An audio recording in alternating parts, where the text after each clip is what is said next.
This is the Daily Dispatch podcast with your business correspondent, Ted Keenan.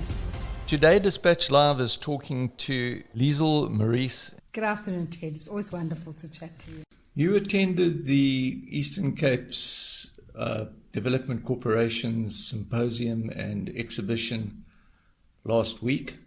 In fact, you chaired one of the discussion groups, which was basically the roadblock to various sectors. Overall, were you impressed, or more accurately, do you think your members were impressed? Absolutely. I think it was a very well put together event, first of all. I would have loved to see more locals support the event. It would have been nice to see a lot of traffic there, but also maybe a lot more exhibitors, from around, local exhibitors. But yes, it was a fantastically put together event. It was lovely to meet all the foreign countries that came, the foreign commission. So it was really overall a well put together event. And I can see future collaborations and partnerships happening. Well, you are the queen of collaboration, so you should know about that. Okay. There were many promises. There was backing for a lot of them. If these promises were all met, what sort of significant differences do you think it might make to your members? First of all, any economic activity boosts, means more revenue into an area. More revenue means more profit, means more employment opportunities for people.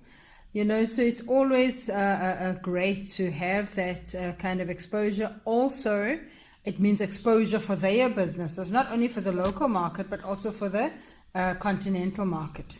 Especially with the Africa Free Trade Area that has really opened up opportunities for our local market to export or have a larger footprint even on the African continent.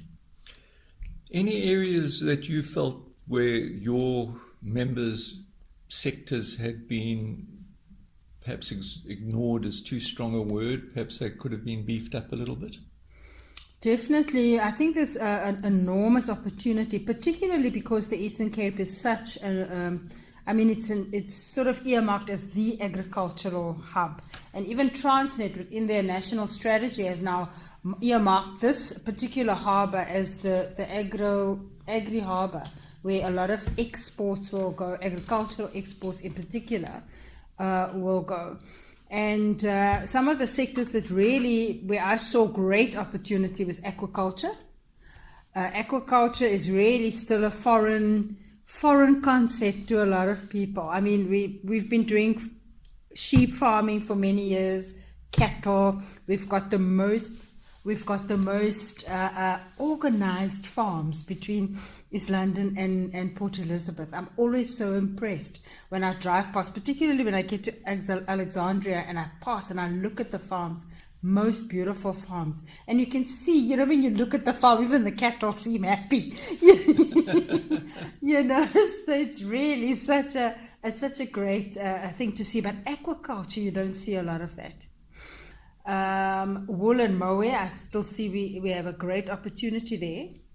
But what I think we need to also do is to see how we can get more women farmers, see how we can get more young people into that sector, or into that industry, in agriculture in particular, and see how we get experienced commercial farmers to mentor these up and young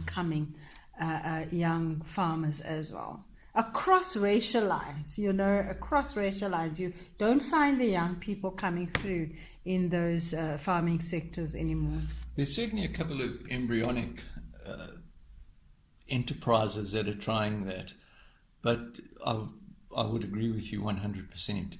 If we could get young people back on the land and create ownership of the land that they're on, rather than it being owned by the tribes and that sort of thing. Absolutely. Is it an area that perhaps Bordekai could get involved in?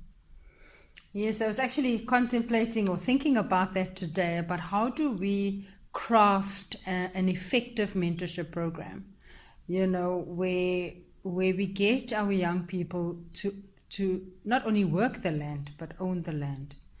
And somehow there needs to be a program crafted for that. Maybe, it needs some minds to be put together, the development minds, but also those entrepreneurial minds or the strategists to really put something together that can benefit our young people and thereby create employment as well. We need to see how we make young people fall in love with the land, to see it, to see the vegetables grow, that kind of thing. We need to really work on that. Perhaps this is a good time to then introduce the comments that were made in an out of conference session that I had with the executives. And that was that we seem to be ignoring the Ponderland hemp and cannabis farmers. We have promises all over the place, and then you look in other provinces and this one's established license, this one's established a commercial venture around it. Are we not selling these people short, the people that have developed landrace products which have gone on for centuries? That is definitely an area that needs focus as well, particularly because I heard that the whole US Army's uniform is made from hemp material. That and motor cars and houses, hemp is just the most unbelievable product. But I think they have to work on legislation, first of all. They have to make the licensing cheaper or more favorable for people to enter that market, and to... they recently launched the Friends of Hemp. I don't know if you saw that. I don't know if it was in Durban or in Cape Town, but Friends of Hemp. So on cannabis. So they really, it seems to be getting a lot of focus, but somehow they need to work on the legislation of it. Because to a certain extent, some of it, I don't know if it's the addictive portion of it that's still illegal. It can be for medicinal purposes, but somehow there needs to be more breakthrough in the area of legislation. The discussion that I had with the executives who can control this was that the downstream aspect of cannabis is where the real bucks lie. And your comment on legislation is exactly right, because we can beneficiate the hemp, the cannabis. But unless we get good regulation, but quick regulation, it's not going to fly. Absolutely. And how to then scale that, because I think we need to really mass produce or mass plant, and then because for it to be really profitable, it has to be properly thought through, properly worked through, to benefit the communities, most certainly. Yes, the people that have been farming it, perhaps illegally, for such a long time, absolutely, they need to benefit from this now. And they're not. As it's been regulated, people can grow so many plants in their own home. The demand has dropped off significantly. The other aspect that we spoke about before we started this pod was meat imports. What are your thoughts about that? We shouldn't be importing meat. What I found fascinating? So we had a networking event. We had a networking event at Grazia the night of one of the nights, the first night of the expo. Yes. And what I found very fascinating was that so all the different people, the foreigners that came to the expo, commented about what lovely food we have. So they said their comments were, and the meat is so nice and soft. So South Africa really produces good quality meat. They raved about East London. They say they love this place. And yet we as the inhabitants look at it, we're so used to criticizing our own country or our own city. They absolutely loved it, and particularly the food. And I think that is why even we are a big exporter to the UAE, because of the fact that they love our meat. So we can do more. The opportunity is there for us to do more, because meat products in particular are amongst the 15 top imported products. We shouldn't be importing meat. Yes, I'm sure there are a lot of people that would agree with that sentiment of yours. Yeah. Anything that you found became a discussion point from the segment that you controlled? Yes, definitely. We had wool and mohair. We had a presentation, wool and mohair, and some of the foreign gentlemen that came, or the foreign investors that came, particularly to the expo, I think they came with the intent of trading. They genuinely want to trade. And there was one gentleman that stood up and said, "Hello, my name is so-and-so at the networking event, and I want to go home with cattle. I want to go home with goats, particularly the Angora goats for the mohair.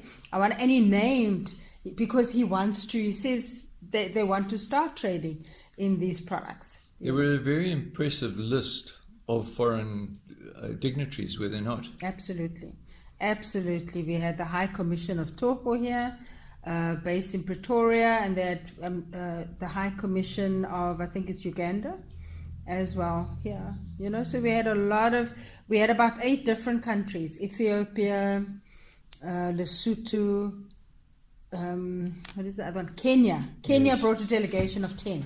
Yeah. In fact, I'm meeting Kenya here this afternoon because they want to see how we can start the conversation of probably having an exchange program to see what products they can bring here or what products we can export to them. But so that's happening here this afternoon. I think to say there was a paucity of local business people there is probably an understatement. The auditorium was perhaps 20% full, and in fact MEC Mvoko said that when they have an ANC conference, it's packed. But then he did add that politics is not business. No, absolutely.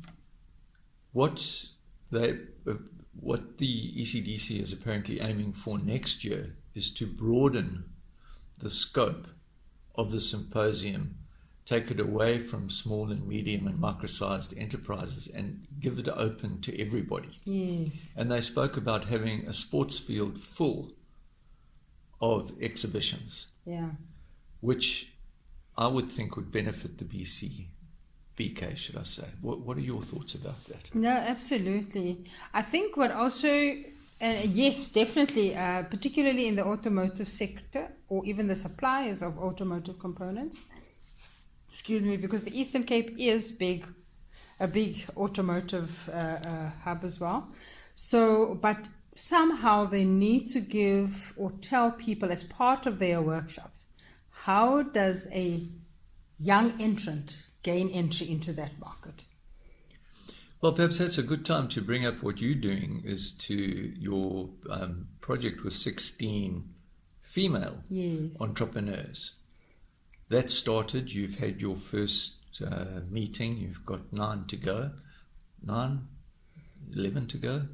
Yes, we had our second workshop yesterday, our group session, coaching session yesterday. How's it going?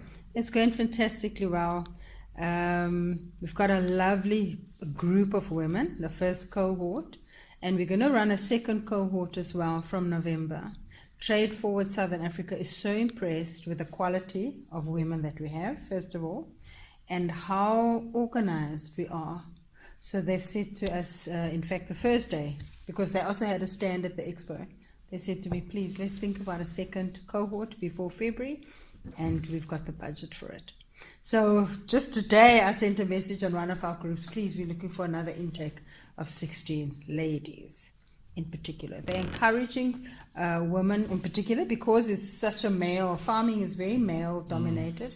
So they want to get women more into that space, but particularly aquaculture and wool and mohair, those and nuts. You get a lot of women farming vegetables, etc., but not aquaculture. Those niche products, Yeah, there are a number of people who are starting right now farming macadamia nuts, the real value in that would be to set up cracking plants and to start beneficiation. Absolutely, because we don't have a nut cracking facility here in the Eastern Cape.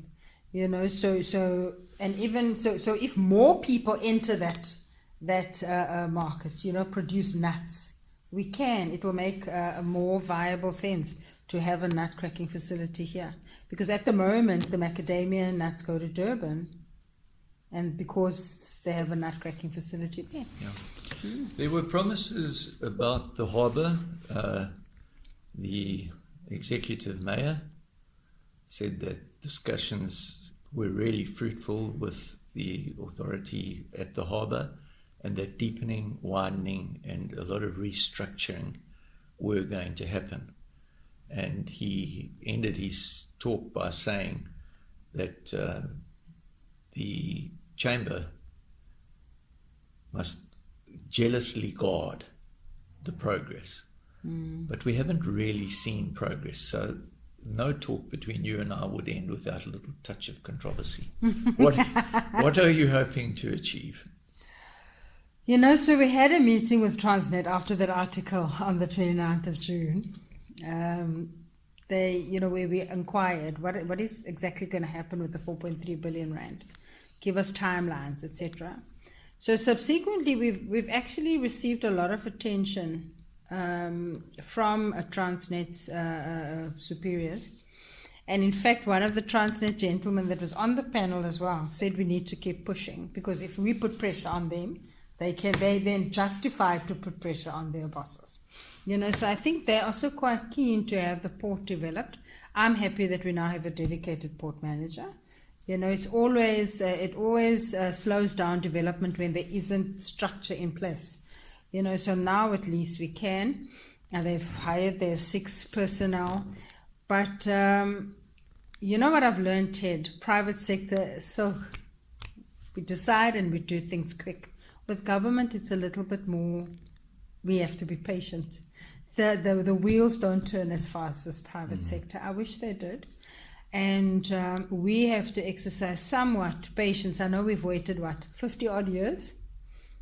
Or 20 odd years, I don't know what for development. Yeah. It's been a long time. But I think they've shown us now, they've came, subsequent to that meeting with us, they came and they walked Latimus Landing. I saw part of their presentation, waterfront development.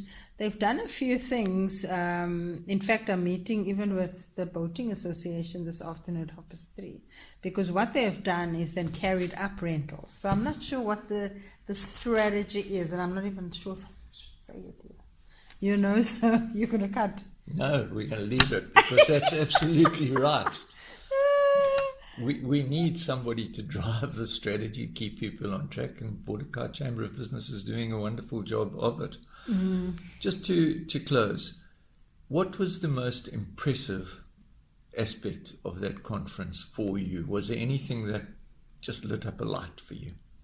Ted, I think the speakers, they had very good speakers. The content is great. The content was great. It gives you a perspective. to have the Citrus Growers Association there.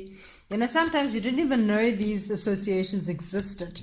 So when you hear, then you can see, okay, that's where the opportunities are. Okay, this is what we need to do. When you hear from experts in the field.